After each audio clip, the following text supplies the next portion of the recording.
近日就接連傳出有受害者被賣豬仔到緬甸詐騙園區，事件持續發酵，引起唔少人對泰國旅遊嘅安全憂慮。不過，亦都有旅客如常出發去當地旅遊。我會覺得都安全，因為我會覺得雖然說王行事件它是一個偶然事件吧，就是這個世界上每個國家它的都不是零安全率，包括中國也不是零安全率，只是這件事情被放大了。你問我驚我就唔係好驚啦，因為其實喺街度我相信如果你唔立亂上車或者你唔貪心嘅，應該機會都唔大嘅。咁如果你係自己 call 車，譬如 Grab 啊嗰啲咁樣，你會唔會話驚可能個司機唔知車咗你哋去邊度啊，買豬仔？會㗎，都會嘅。咁我通常去旅行都會搭地鐵，主張都係公共交通，好少會 call 車，除非某啲地方真係去唔到咯。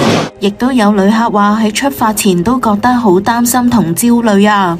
來之前看新聞看太多了，因為我們是之前訂的旅程，然後如果退的話就會扣很多的手續費，然後就覺得就是還是來吧，因為我們自己就是比較注意安全，去的地方也比較安全，所以就沒有那麼的擔心。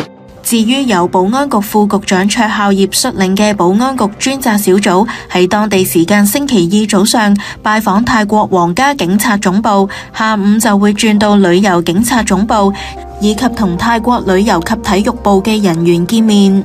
行政長官李家超就話，保安局局長已經指示專責小組全面審視任何可做嘅工作，並且全力推行。我睇到咧，泰國當局咧係好認真全面。亦都係提升咗佢哋嘅政府嘅參與嘅官員嘅階級。至於係旅遊警示咧，保安局係會考慮一籃子嘅元素嘅。我覺得目前嚟講咧，大家去不斷提升呢方面嘅一啲威脅一啲新嘅手法咧共同努力希望可以喺警示方面呢，係令到大家更了解。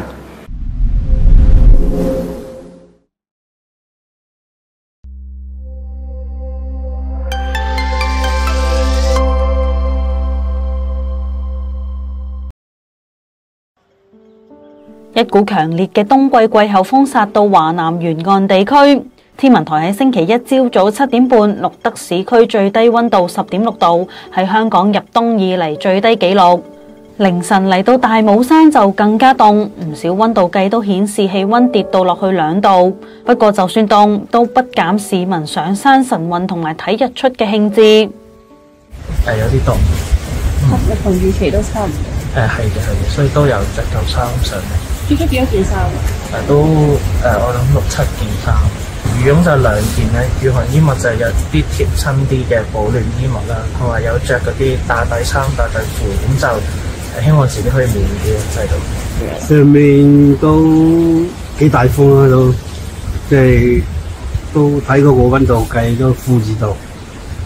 咁你有冇着夠衫啊？夠衫都唔好多，即係大風啫。冇啊，見唔到如果我都想佢有啊，都冇嘅。啱啱就係講你幾日，因為我覺得香港好耐，即係好快都冇乜冬天。唔會企埋啲，企埋，所以都想藉住呢個機會，就感受下仲有冬天嘅。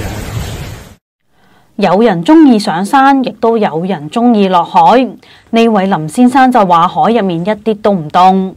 今日游咗幾耐啊？20分鐘到。20分鐘到。係啊。